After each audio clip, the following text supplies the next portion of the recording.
a month for her insulin. She's not doing that anymore. You maintain Bidenomics is a success. I maintain that when we do the work of bringing down prescription medication for the American people, including capping the cost of the annual cost of prescription medication for seniors at $2,000, when we do what we did in the first year of being in office to extend the child tax credit so that we cut child poverty in America by over 50%, when we do what we have done to invest in the American people and bringing manufacturing back to the United States so that we created over 800,000 new manufacturing jobs, bringing business back to America, what we have done to improve the supply chain so we're not relying on foreign governments to supply American families with their basic needs, I'll say that that's good work. There's more to do, but that's good work. Here's Vice President Harris on another topic that Donald Trump feels is good for him, the border. Through bipartisan work, including some of the most conservative members of the United States Congress, a bill was crafted, which we supported, which I support. And Donald Trump got word of this bill that would have contributed to securing our border. And because he believes that it would not have helped him politically, he told his folks in Congress, don't put it forward. He killed the bill. A border security bill that would have put 1,500 more agents on the border. And let me tell you something, the Border Patrol endorsed the bill. And I'm sure in large part because they knew they were working around the clock and 1,500 more agents would help them. That bill would have allowed us to increase seizures of fentanyl. Ask any community in America that has been devastated by fentanyl what passing that bill would have done to address their concern and a pain that they've experienced. So you would push that legislation again. I just want to ask about... Not only push it, I will make sure that it comes to my desk and I would sign it. We have laws that have to be followed and enforced that address and deal with people who cross our border illegally, and there should be consequence. And let's be clear, in this race, I'm the only person who has prosecuted transnational criminal organizations who traffic in guns, drugs, and human beings. I'm the only person in this race who actually served a border state as Attorney General to enforce our laws, and I would enforce our laws as president going forward. I recognize the problem. And here's what Governor Walz said tonight about his family.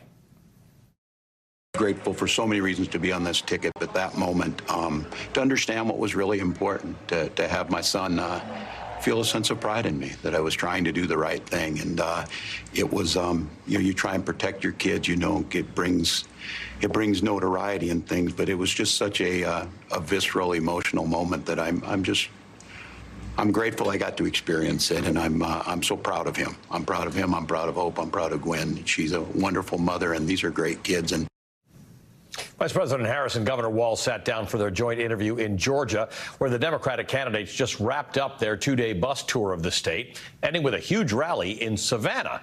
Earlier today, Vice President Harris announced plans to unveil a tax credit proposal for startups at Dottie's Market, a black-owned business in Savannah. This is one of my singular priorities, is to invest and grow our small businesses. So what I'm going to be rolling out next week is basically a tax credit for startups, for small businesses. We're starting out. Yes.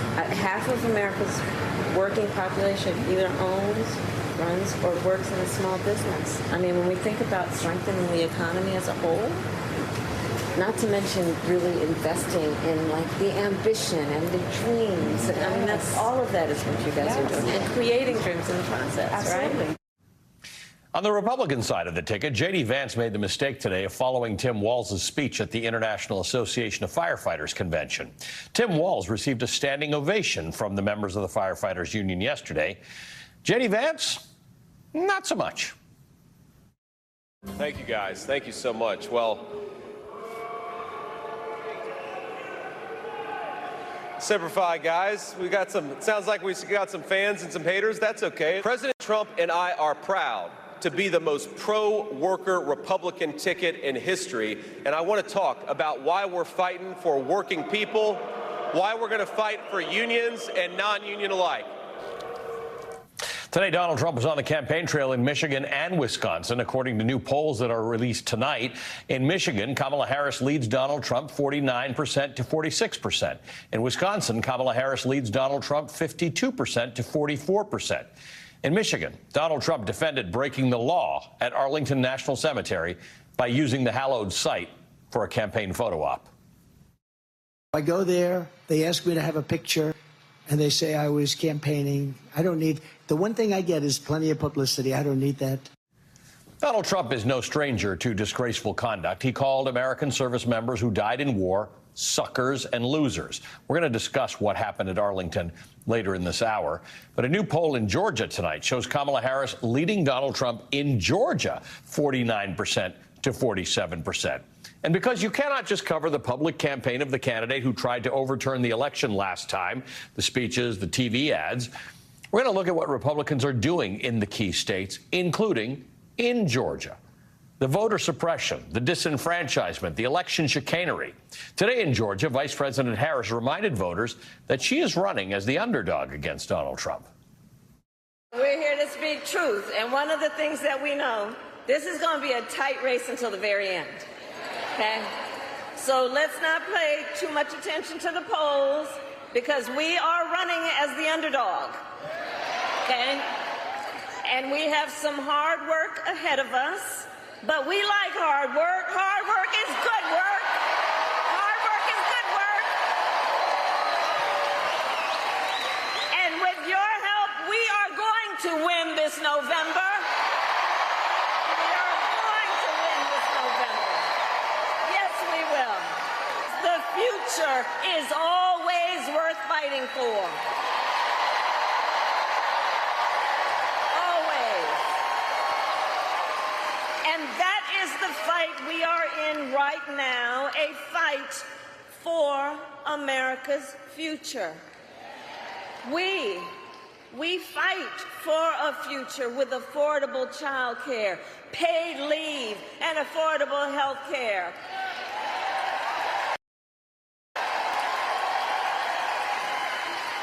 And on that last subject, let's finally expand Medicaid in Georgia so people can take their child to a doctor or go to an emergency room without going into medical debt.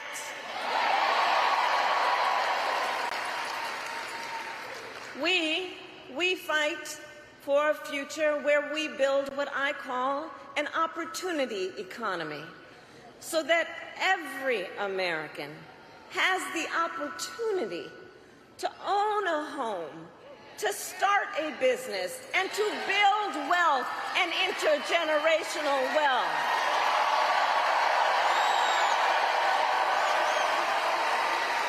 And a future where we lower the cost of living for America's families.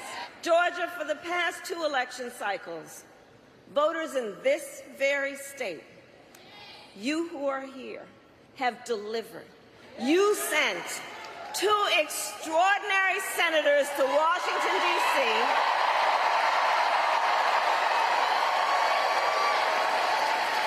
You sent President Biden and me to the White House. You showed up. You knocked on doors. You registered folks to vote. And you made it happen. You did that. You did that. And so now we are asking you to do it again.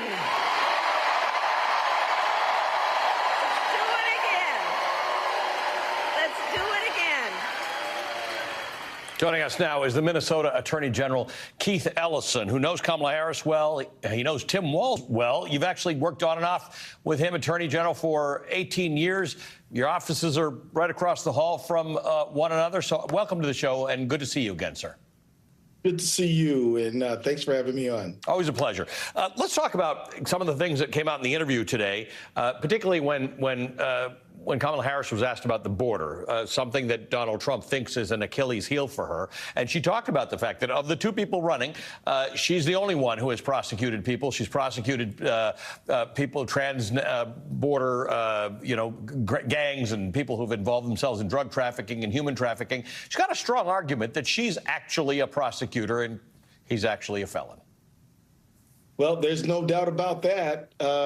His 34 convictions make it clear as to which side of the law he stands on. He's more or less a one-man crime wave. I mean, he's been found liable for raping a woman. He's found guilty of defrauding people. He's really been quite extraordinary in his own negative exploits. On the other hand, not only has she prosecuted transnational criminals, not only has she held people accountable for human trafficking and things like that, she's also been active on the civil front. So while he is over here having his college, Trump University, being shut down because of it's a fraud, she's going after fraudulent charities in California during her entire tenure. She's done a real job at law enforcement, and it makes a big difference. I'll also say this. I'm so glad she pointed out that he's the one that killed the bipartisan compromise bill to try to secure the border. He's the one who did it. It could have been in place. He's the one who stopped it. Because for him, it's really just a political tool. It's not really something he's passionate about or committed to. Because if he was, he would have done what his Republican senators were bargained for and worked out with their Democratic allies. But, he had other plans. Of course, when you were talking about Donald Trump's civil convictions, you're talking about that civil conviction in civil liability in New York, where he was found guilty of sexual abuse. Let's talk a little bit more about this point you just made with the border bill. There were a lot of Democrats, including some progressives, who thought that bill was too tough. That was a compromise piece of legislation that was done with Republicans. It was bipartisan, which is the way you've got to pass things in the House. It was done. It was hard fought, and not everybody liked it because that's the nature of these kinds of bills.